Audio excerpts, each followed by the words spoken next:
그 취재 현장에서 조선일보가 저한테 인터뷰를 요청해도 저는 안 할 것입니다. 저는 초선 때부터 지금까지 조선일보하고는 인터뷰를 하지 않았습니다. 왜냐하면 언론이라고 생각 안 하기 때문에 그렇습니다. 그리고 지금까지 언론으로부터 잘한 일도 잘했다는 얘기를 못 들었고, 그리고 못했다는 얘기만 많이 듣고 있습니다. 그런데 지금까지 그래도 정치를 잘 해오고 있고 당대표까지 지냈습니다. 지금 여러분도 스스로 느끼지 않습니까? 거의 모든 언론이 김민석을 응원하고 있지 않습니까? 그리고 거의 모든 방송 패널도 정청래를 두들겨 패고 실질적으로 상대방의 선거운동을 하고 있다고 저는 생각합니다.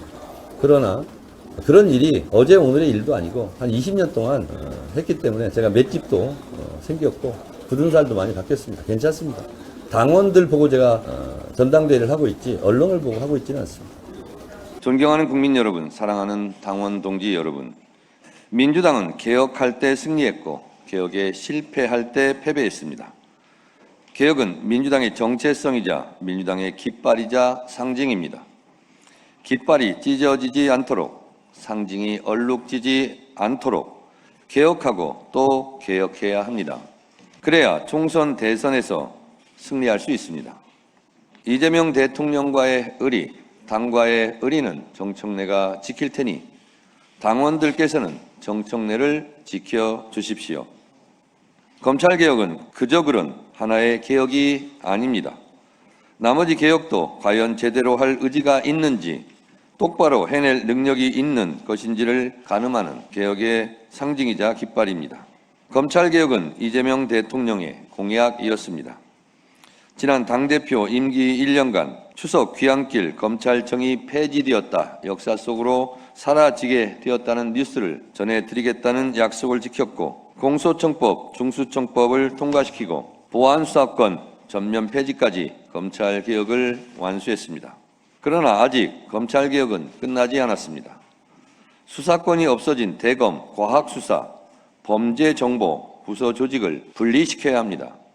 전권 송치 등 검찰개혁 후속조치 입법도 하루빨리 이루어져야 합니다. 전광석화처럼 해내겠습니다. 우리 앞에는 검찰, 언론, 사법, 경제, 민생 등 더 많은 개혁의 과제가 있습니다. 조희대 대법원장이 내란 관련 재판을 전원합의체로 회부해 최종 선고를 질질 끌려는 의심을 지울 수가 없습니다. 우리는 조희대 대법원장이 대선 때 이재명 대선 후보직을 박탈하려 했던 사법 폭거를 똑똑히 기억합니다. 또한 조희대 대법원장은 무려 6개월간 대법관 임명 절차를 지연시키고 있습니다. 법 개정으로 제2의 조희대, 제3의 조희대를 막아야 합니다. 현행법상 대법관 임명의 절차는 임명 기한을 명시하고 있지 않습니다. 전임 대법관 퇴임 14일 전까지 후임 대법관 임명 절차를 마치도록 법으로 명시해서 의무화해야 합니다. 법 개정안을 내겠습니다. 이 외에도 피해자 형사 절차 참여권, 사법기관 지방 이전 등 해야 할 사법개혁 과제가 많이 남아 있습니다. 방송법, 가짜뉴스 징벌적 손해배상을 통과시켰지만 동일 분량, 동일 지면에 정정보도를 의무화하는 언론중재 및 피해 구제 등에 관한 법률 등 언론개혁도 계속 진행되어야 합니다. 주가 누리기 방지법, 메가특구 특별법 등 민생 경제개혁 과제도 산적해 있습니다. 지금 더불어민주당에는 개혁 지도부가 필요합니다. 개혁의 바퀴를 지속적으로 돌릴 수 있는 일꾼을 뽑아야 합니다. 국민의 뜻을 실천할 수 있는 대표에게 힘을 실어주어야 합니다. 지금 이재명 대통령의 지지율이 하락하고 있습니다. 일 잘하는 대통령에 대한 국민의 기대는 꺾이지 않았습니다. 전통적 지지층의 마음이 식은 것이 문제입니다. 이재명 대통령이 다시 국민주권의 정신을 되찾아 국민을 믿고 국민과 함께 해주신다면 언제든지 국민들은 높은 지지율로 응답해 주실 것이라 확신합니다. 전통적 핵심 코어 지지층의 가슴에 다시 불을 당기겠습니다. 첫째, 사회개혁을 위한 민주개혁 세력 대통합을 이루겠습니다. 다시 핵심 지지층의 열정을 되살리겠습니다. 당 내부적으로는 사통통합을 하고 범민주 진보 세력의 통합과 연대로 민주당을 더 키우고 대선 승리의 가능성을 더 높이겠습니다. 이를 기반으로 미완의 개혁을 완수하고 다음 총선에서 승리하겠습니다. 둘째, 당원들의 힘으로 더불어민주당의 개혁 정체성을 재건하겠습니다.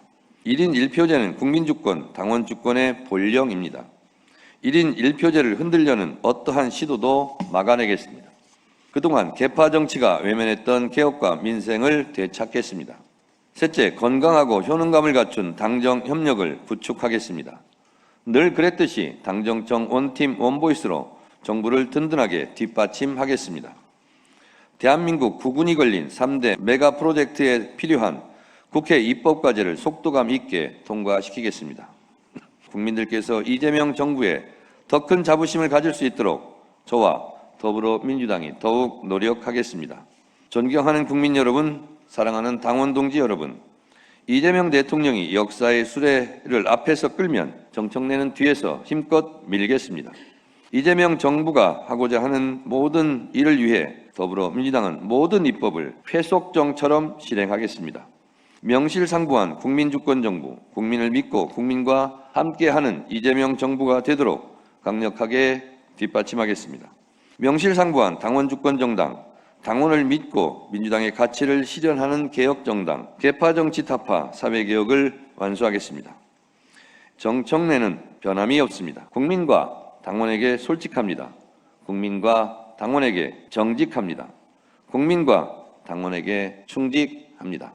저는 한 번도 탈당과 배신을 한 적이 없습니다. 정청래가 의리 하나만큼은 의리의리합니다. 감사합니다. 네, 안녕하십니까.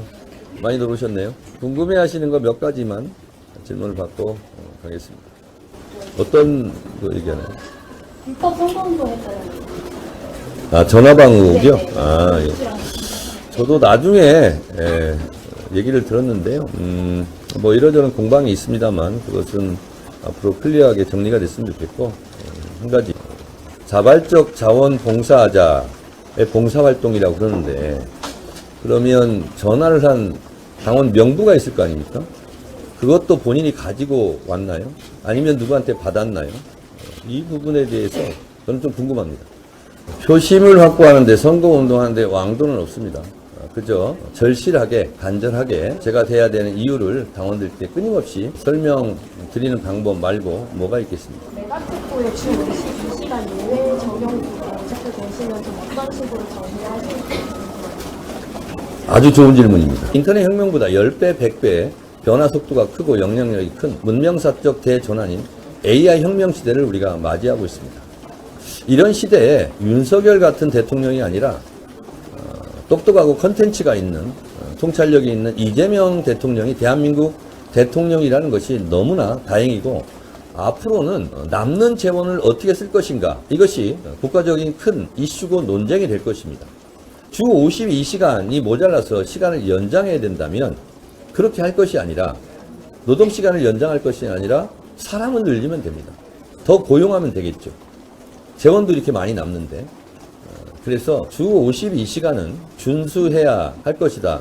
준수해야 된다고 생각하고, 사람이 부족하면 일자리를 늘리는 차원에서라도 사람을 더 고용하는 것이 좋지 않을까. 그런 정책으로 가야 되겠다고 생각합니다. 아주 좋은 질문이었습니다. 어디시죠? 네.